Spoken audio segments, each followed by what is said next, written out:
Everyone, কেমন আছেন? আমি ভালো আছি। আজকে আপনাদের সঙ্গে শেয়ার করছি মহারাষ্ট্রের একটি রেসিপি থেচা। কারা কারা আমার মতন খুব ভালোবাসেন এই মাস্টার শেফ দেখতে জানাবেন আমাকে। প্রথমে আমি একটু এখানে তেল দিয়ে দিলাম। এখন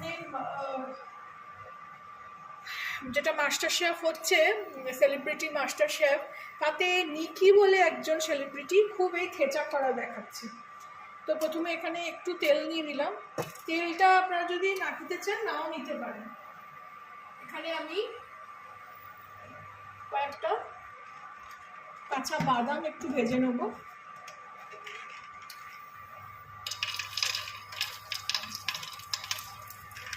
বেশি দেবো না, একটু টেস্টের জন্য। থেচা রেসিপিটা দিয়ে অনেক কিছু করা যায়। একটা বেসিক্যালি একটা চাটনির মতন রেসিপি। আঁচটা একটু বাড়িয়ে দিই।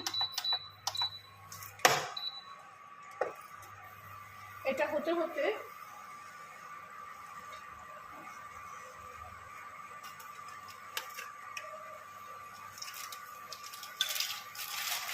একটু সামান্য ভাজা হোক। এটা দেখুন ভাজা হয়ে গেছে। এর মধ্যেই এবারে আমি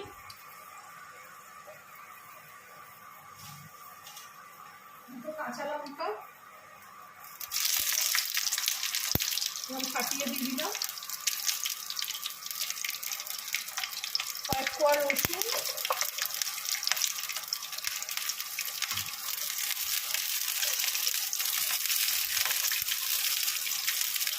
আঁচটা অনেক কমিয়ে রেখেছি। তেলটা গরম হয়ে গেছে বেশ ভালো।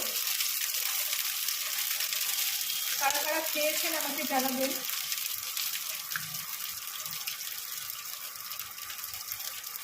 যারা খাননি তারা একবার অন্তত ট্রাই করে দেখবেন। আমি আর একদিন বানিয়েছিলাম, খেতে খুব সুন্দর হয়েছিল।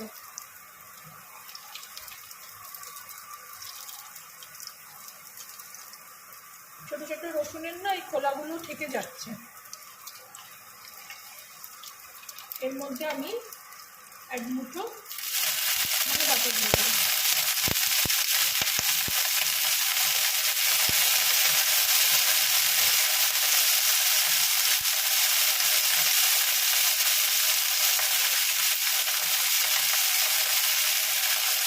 ধনে পাতাটা দেওয়ার সঙ্গে সঙ্গেই একদম কম হয়ে গেল। এটাকে একটু সময় নিয়ে একটু খানিকক্ষণ ভেজে নেব। এগুলো দেখুন বেশ ভালো করে ভাজা হয়ে গেছে। লঙ্কার একটু ঝাঁজ আছে।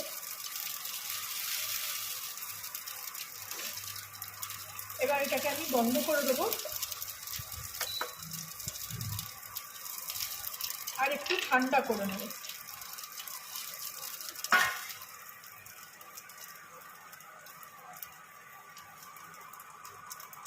এইদিকে আমি এই কলনুরিটা রেডি করে রেখেছি। এর মধ্যেই চাটনিটাকে, এই থেচাটাকে পিষে নেব। মানে একদম মিহি না, দরদরা করে একদম করে নেব। একটু ঠান্ডা হোক, তারপরে আবার ফিরছি। এর মধ্যে আমি একটু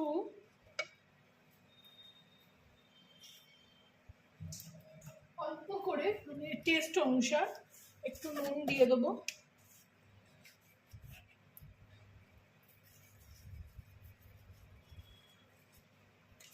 আর দেবো একটু লেবুর রস। লেবুর রসটা সবসময় গ্যাস বন্ধ করার পর দেওয়া উচিত, নয়তো তেতো হয়ে যেতে পারে। একটু দিয়ে দিলাম লেবুর রস।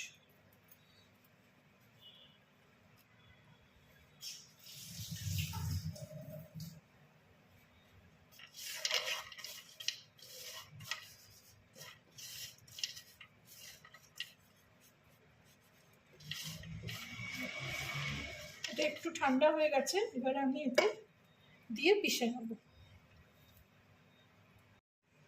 এটা এবারে আমি এইখানে নিয়ে নেব, নিয়ে পিষে নেব। আমার কাছে মিক্সি নেই এখনো, মিক্সি একটা কিনতে হবে। অনেক কিছুই এখানে একটা একটা একটা করে কিনতে হচ্ছে। একটা সংসার করা মানে বিশাল ব্যাপার। ওখানে আমার নিজের বাড়ি, নিজের সমস্ত কিছু সাজানো ছিল। আমার 28-30 বছরের সংসার। দিল্লি থেকে যখন আমি আসি সমস্ত গুটিয়ে পাঠিয়ে এসছিলাম, সব নিয়ে এসছিলাম, কিন্তু এখানে কিছুই আনতে পারিনি। এখানে এবারে এটাকে একটু সময় নিয়ে ভালো করে পিষে নেব। খুব মিহি করার দরকার নেই, একটু ছিবড়ে ছিবড়ে মতন থাকবে। এই দেখুন এখানে রেডি হয়ে গেল, এরকমভাবে পিষে নিলাম। এবার এটাকে আমি এই বাটিটায় ঢেলে নেব। এটা একটা চাটনির মতন, মহারাষ্ট্রিয়ান রেসিপি একটা, ওনারা খুব খায়। আমারও তো ভাল লাগে এগুলো সব দেখে ট্রাই করতে। তো আজকে একদিন করেছিলাম, ভালো লেগেছিল। একদিন ট্রাই করে নিই, তারপরে যেদিনকে করি আপনাদের সঙ্গে শেয়ার করি।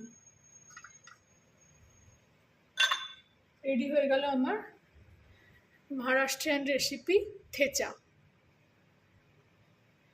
ভালো লাগলে আমার চ্যানেলটাকে একটা লাইক, শেয়ার অ্যান্ড সাবস্ক্রাইব করে নেবেন। Thank you for watching.